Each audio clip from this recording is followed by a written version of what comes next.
বন্ধুরা, good morning. তোমরা কি করছো? কেমন আছো?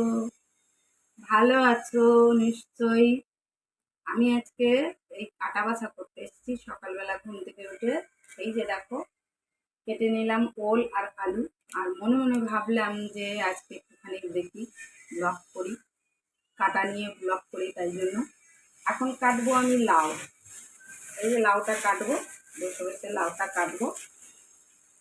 আর একটা কথা বলতে এলাম বন্ধুরা, ফেসবুকে কাজ করতে গেলে লজ্জা করলে চলবে না।